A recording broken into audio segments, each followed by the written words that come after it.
What's the crack, everyone? It's Ollie from B2B Sports here. Chelsea did get the job done in the end against West Ham on Monday evening. It was the first time Chelsea had won a Premier League game at Stamford Bridge in which they had trailed in the first half for the first time since December 2013. Can you believe that? That is crazy numbers. It was very much a Pedro Neto inspired second half performance from Chelsea as he really stamped his authority in that game. He was extremely good with the press in the attacking third of the pitch.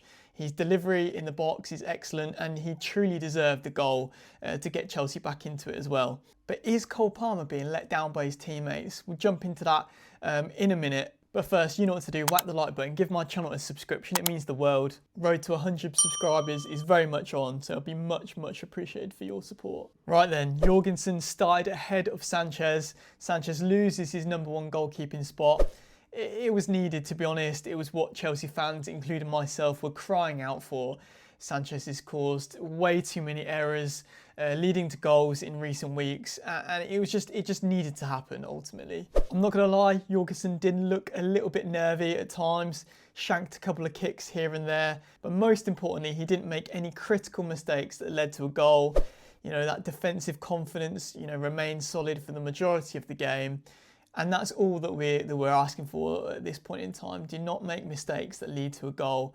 I'm sure Chelsea will be in the market for a goalkeeper come the summer, but that is all that we need Jorgensen to do at this point in time. As I mentioned in the intro to this video, is Cole Palmer being let down by his teammates?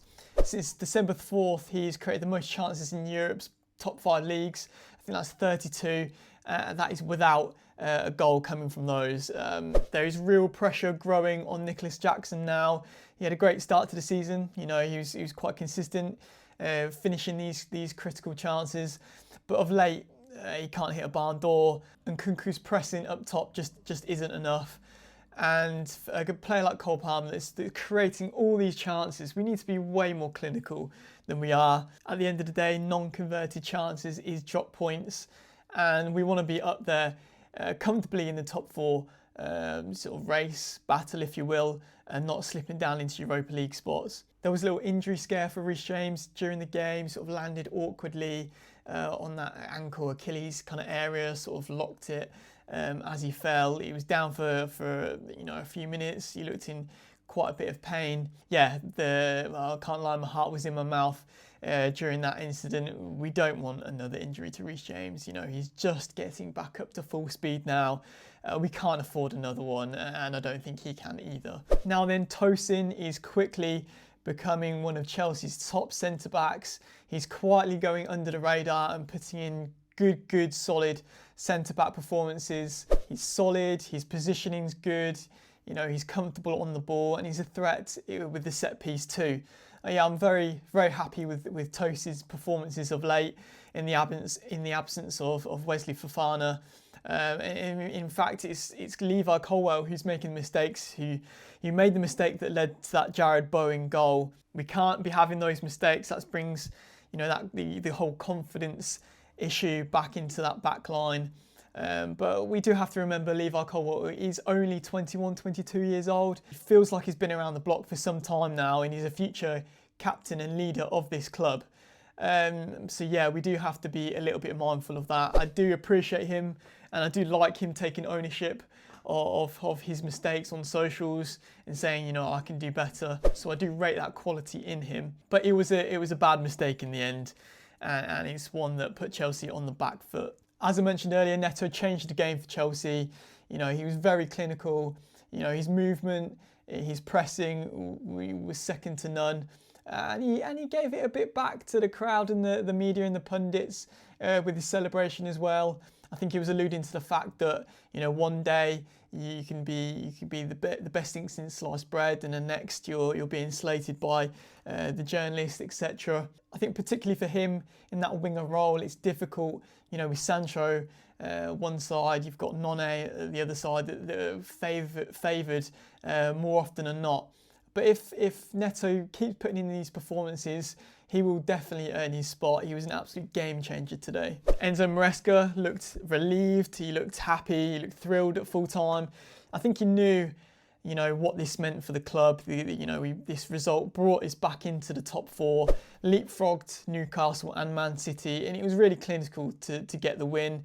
Obviously, we've been struggling to find our form of late, so it was just super important to get the 3 points, no matter what the outcome, really. And there were some protests regarding ownership and club board decisions before the game.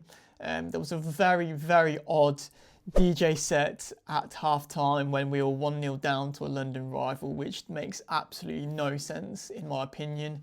Even if that was planned, just read the room, read the score, and you cannot let that happen. It seemed like there was some weird sort of paid actors in the background, like like the Super Bowl performance of some sort. It just cannot happen. That is not football in the Premier League. That is not football in general in the UK. Very, very strange decision. Another strange decision from the club in recent days was the João Felix move to Milan. He's on loan there until the summer. It just seems the timeline of João Felix just seems to just absolutely boggles the mind, really. The club's decision to take him from Atletico on a full-time deal and then to loan him out 6 months later, it just doesn't make any sense. The only plausible scenario could be a financial decision. Chelsea made the move with Conor Gallagher in the summer. Was that part of the deal that João came the other way? I don't know, just something is not clicking with João at Chelsea at the moment. I do believe he deserves more opportunities in this squad, and it's super weird to me that they've loaned him out straight away to Milan, considering the lack of goals in this Chelsea side at this current time. It'd be interesting to know your guys' thoughts on that move down below. Another weird one to me was the Carney move. Carney Chukwuemeka, I've been rooting for him at Chelsea since the beginning, really. And we have sort of struggled in that midfield role.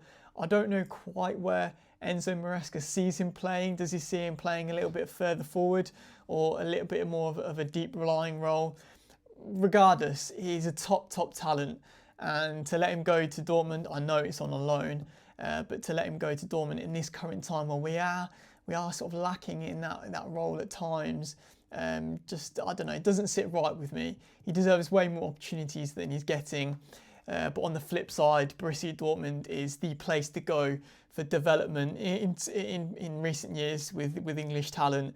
And if you can come back half the player that Jude Bellingham did when he went there, then I will take that for sure. And along those lines, Chelsea did sign a 19-year-old midfielder from France, Mathis Amarugu, if I pronounced that correctly. Talented young prospect. Are Chelsea turning into the Borussia Dortmund of the Premier League? Are we looking to sort of develop these players purely for profit margin rather than sort of game time? It's an interesting one. I feel like that's the direction that the club's going in at the moment. I'd love to know some answers from the board themselves. But is this purely a business profit move, or is this for the future, the longevity of Chelsea Football Club? It's an interesting one at the moment. And lastly, no striker was signed on deadline day after giving it the big one, after multiple talks with rumours about certain strikers, about the lack of goals in that area. We've only got one sort of recognised striker in Nicholas Jackson at the moment, albeit Mark Gay needs a bit of time up there too in recent performances. It just seems like such a weird decision, the lack of urgency with a striker up top. It just makes no sense. We need goals to finish in the top four, and at the moment Jackson isn't scoring those goals for us, so it's what fans are crying out for. It's what the club is crying out for at the minute. It's a tough one to take, it's a tough one to understand, but I just hope the risk we're going with no striker pays off. We're able to get top four.